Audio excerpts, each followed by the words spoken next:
단전 단수 지시 공소장에 이런 내용이 좀 들어가 있었죠. 이게 좀 많이 알려졌는데 특히 이 내용은 이상민 전 행안부 장관과 관련이 좀 있어요. 오늘 이상민 전 행안부 장관 국회 출석했거든요. 근데 오늘 여러 가지 모습도 있었고요. 또 그와 관련된 다른 인물들에 대해서 설명도 있었는데 일단 그 내용부터 목소리부터 확인해 보겠습니다. 증언하지 않겠습니다. 증언하지 않겠습니다. 증언하지 않겠습니다. 장관께서는 다른 수사기관에서는 다 증언을 하고 하셨던데 왜 국회만 나오시면 증언을 거부하시는 것이죠? 수사기관에서 증언한 적은 없습니다. 국회에서의 증언은 이 국민들에게 전부 공개가 되는 것인데요. 여기 관련자들이 이 자리에서 하는 이야기들이 자기가 겪은 제한적인 상황 그리고 한정된 기억에 의존해서 진술하는 것인데 이런 흩어진 조각을 국민들에게 그대로 알릴 경우에 국민들께서 더 혼란을 겪으실 거라고 생각을 합니다. 12월 3일 23시 37분경에 이상민 증인과 통화한 바 있으시죠? 예, 통한 바 있습니다. 이상민 증인이 단전 단수 요청을 소방청에서 받은 것이 있는가? 경찰이 요청하면 소방청에서 저기 조치하라라고 말한 바 있죠? 그렇게 기억하고 있습니다. 단전 단수 지시를 하라고 협조를 좀 내린 적 있습니까? 어떤 경찰 요청이 오면은 소방에서 적의 조치를 하라 이런 말씀으로 저는 기억을 합니다. 그리고 그 단전 단수가 소방 업무가 아닙니다. 서울이나 일선에 단전 단수 지시 일절 하지 않았습니다.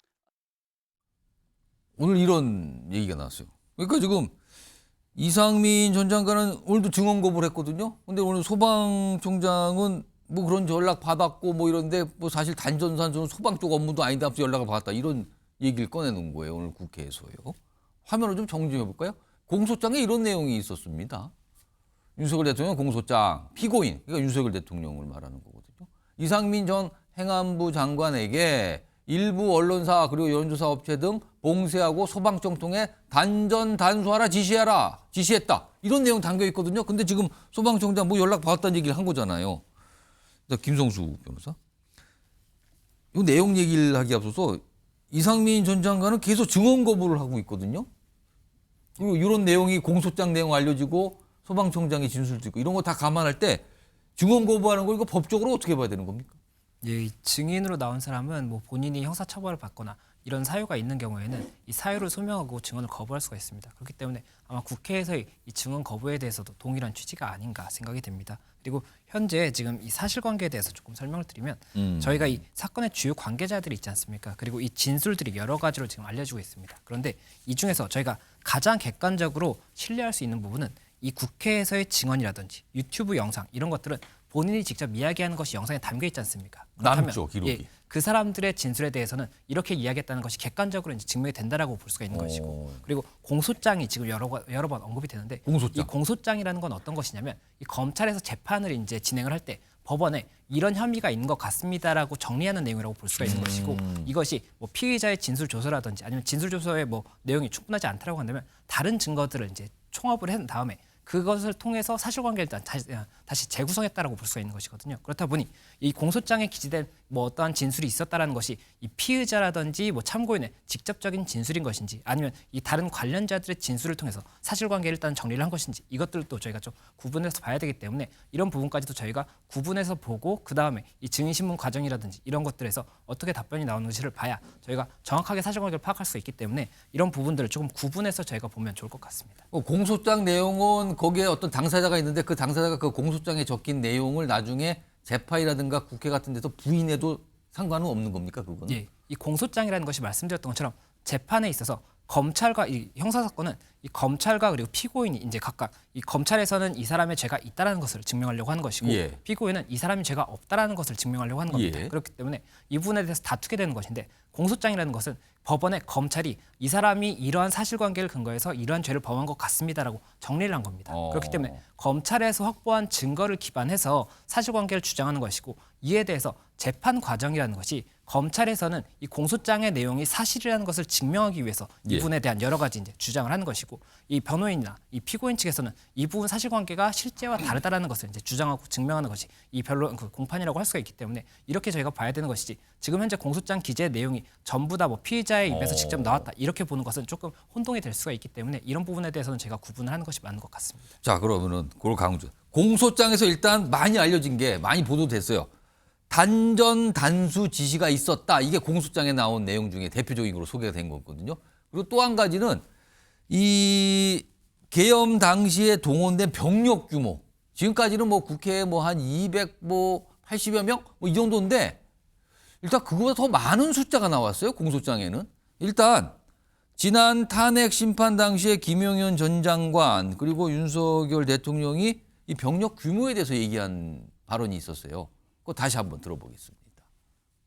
실제 특전사가 국회 본 의사당에 얼마나 들어가셨는지 아십니까? 280명, 본관에 다 들어갔습니까? 280명이 질서 유지를 위해서 활동을 했습니다. 특전사 요원들이 그 본관 건물 안으로 한 20여 명이 들어가는 사진을 어제 봤거든요. 네, 우리 장관님 보시기에 그 본관 건물 밖에 마당에 주로 있었습니까? 280명은 본관 안쪽에 하여튼 복도든 어디 그 이쪽 곳곳에 가 있었습니다. 280명이라는 숫자가 강조가 됐거든요. 그런데 공소장 내용은 조금 달라요. 화면 보겠습니다. 여기 보시면 김용현 전 국방부 장관에게 병력 1000명 미만 투입 가능 이걸 보고를 받았다는 거예요. 윤석열 대통령이. 1000명 미만 투입 가능이니까 이거는 물론 이 1000명 미만에는 280명도 해당이 되지만 1000명이라는 숫자가 들어간 거잖아요. 이걸 보고를 받자 피고인은 그 정도면 국회 선관위에 투입하면 되겠네라고 말을 했다. 이게 공소장 내용 중에 한 대목이었습니다. 김근식 전 실장님. 네.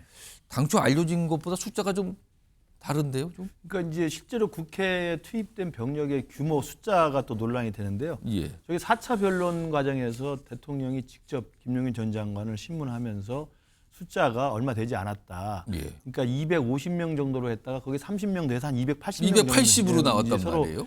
증언을 했습니다. 그리고 이제 오늘 또 5차 변론에서는 뭐 10 몇 명 정도밖에 들어가지 않잖아 이렇게 이야기를 하고 있는데 저 상황은 아마 헌재에서도 그렇고 우리 국민들도 그렇고 실제 저 상황이 거의 리얼타임 생중계로 다 됐기 때문에 국회 군인들이 얼마나 들어갔고 어떻게 어느 위치에 있었는지는 뭐 정확히 알 수 있다고 생각을 합니다. 그리고 지금 말씀하신 것처럼 저렇게 지난 4차 변론기일에서는 한 280명 정도로 이야기를 서로 대통령과 국방장관이 했는데 지금 검찰이 기소하면서 제시한 공소장에는 아까 화면에 나온 것처럼 대통령이 어느 정도 병력이 가능하냐 물어봤을 때 국방부 김용현 장관이 3,000에서 5,000명 정도가 가능합니다라고 했더니 그러면 어떻게 간부 중심으로 투입하면 어떻게 되나? 그러니까 간부 중심으로 하면 1,000명 정도 됩니다. 1000명 미만 뭐 이런 이 얘기가 나온 거죠? 그 정도면 되겠네라고 이제 했다고 공소장에 나와 있고 우리 김 변호사 말씀처럼 공소장이 물론 그게 사실로 확인된 건 아닙니다만 검찰에서 판단한 내용인 거죠. 혐의로서 지금 예. 주장하고 있는 예. 거기 때문에 그런 내용으로 본다면 처음에 나왔던 공소장의 규모 1,000명 정도로 대통령이 이야기했다는 공소장의 내용과 지난 4차 변론에서 250에서 280명 정도라고 하는 대통령의 진술과 오늘 또 이야기 14명 정도 가지 않았냐는 진술이 계속 지금 엇갈리고 있거든요. 예. 이 부분도 아마 헌재에서 중요한 또 판단 기준이 될 것 같습니다. 일단 이런 내용들이 뭐 헌법재판소에서 그리고 앞으로 있게 될 윤석열 대통령 형사재판에서 다 얘기들이 나오겠죠. 그러면서 주장과 주장들이 있을 텐데 뭐 이런 상황이고요. 이런 가운데 야당과 관련된 움직임이 좀 하나 있는데 내일 뭐가 예정된 게 하나 일정이 하나 있습니다. 이게 지금 내란 국조특위와 관련돼 있는데 화면 좀 볼까요? 이겁니다. 내란 국조특위가 내일 각각 구치소를 동부구치소, 서울구치소를 방문해요. 여기 동부에는 김용현 전 장관, 서울구치소는 윤석열 대통령이 지금 수감돼 있는 곳인데 여기를 방문해서 현장 조사하는 걸 추진한다고 합니다. 현장 조사를. 일단 현장 조사 자체가 확정된 건 아니지만 방문은 한대요. 그리고 현장 조사를 하겠다는 거예요. 왜냐하면 증인으로 불렀는데 국회 출석을 안 했거든요. 그러니까 현장에 가서 조사하겠다. 그래서 오전에는 동부구치소에서 김용현 전 장관 대상으로, 오후에는 서울구치소에서 윤석열 대통령 대상으로 현장 조사 실시를 추진하겠다. 이렇게 나왔는데 한민수 의원님. 네. 그런데 김 전 장관이나 윤 대통령이 거부하면 현장 조사가 불가능한 거 아닙니까? 실제 현장에서 나오지 않고 예. 거부한다면 그걸 강제할 방법이 뭐가 있는지 한번 앞서서 살펴봐야 될 것 공수처 같습니다. 조사도 거부하면서 뭐가 다 그렇죠. 불발됐었는데. 일단 그 내란국조 특위에 좀 예. 전에 앞에서도 우리가 살펴봤습니다만 국민의힘 자체가 그 내란국조 특위를 국회에서 의결할 때도 찬성을 해서 여야간 합의해놓고 반대표를 던진 사람들입니다. 그분들이 지도부부터. 그렇기 때문에 일체 협조를 해오지 않았어요. 그런 과정에서 윤석열 씨나 김용현 씨 말 그대로 뭐 가장 중요한 내란국조 특위의 증인들인데 계속 거부를 했습니다. 예. 뭐 동행명령장을 발부해도 나오지도 않고 하기 때문에 결국 가서 현장에 들어가서 보겠다는 뭐 저는 국조특위 입장에서는 불가피한 선택이고 저렇게도 해서 좀 조사할 부분들이 있으면 조사하는 게 맞다고 봅니다. 그래서 저런 부분들을 계속 응하지 않는 모습들을 보이는 저는 윤 대통령이나 김영현 전 장관이 상당히 선별적이기도 하고 좀 비겁하지 않나 이런 생각을 갖고 있고요. 앞서서 나온 무슨 계엄군의 숫자 예, 이런 예. 부분들은 결국은 저는 검찰 공소장 내용이 맞을 거라고 봐요. 왜냐하면 검찰이 이미 특전사령관, 소방사령관 10여 명을 다 구속 기소하지 않았습니까? 예. 그걸 토대로 다 수사를 한 겁니다. 그렇기 때문에 이상민 장관이나 윤석열 대통령, 김용현 장관이 다 부인하더라도 결국은 진실은 공소장 내용에 있지 않을까 싶습니다. 김근식 실장님, 예. 특히 내일 내란 특위, 사실은 야당이 주도하고 있는 특위인데 네. 특히 윤석열 대통령이 수감된 서울구치소를 방문해서 윤석열 대통령 현장 조사를 추진하겠다 이런 얘기가 나온단 말이에요. 이걸 갖고 이제 여당에서 반발해요. 이거 뭡니까 지금 되지도 않을 거 뭐 망신 주길 뭐 이런 거 목적 아닙니까? 약간 이런 의심도 하는데 이거 어떻게 보십니까? 저 오늘 이제 2차 청문회를 했고 오늘 아마 그 윤석열 대통령과 김용현 전 장관에 대한 동행명령장도 처리를 했어요. 예. 동행명령장도 또 갔다가 또 전달하는 또 그런 과정이 있을 거고요. 그리고 이제 그 전에 아마 현장 방문을 지금 추진하는 것 같은데 지난번에도 계속 했었던 겁니다만 민주당이 지금 내란 국정조사 특위에 좀 더 집중하려면 예. 사실은 대통령이 지금 이 상황에서 야당 의원이 중심이 된 국정조사 특위에 나와서 순순하게 이야기를 하겠습니까? 김용현 장관 이야기를 하겠습니까? 그렇다면 저는 거기에 시간을 허비하지 말고 예. 좀 더 많은 사람들, 좀 더 궁금해하는 내용에 대해서 조금 더 신빙성 있는 자료들을 많이 얻어내는 게 중요하다.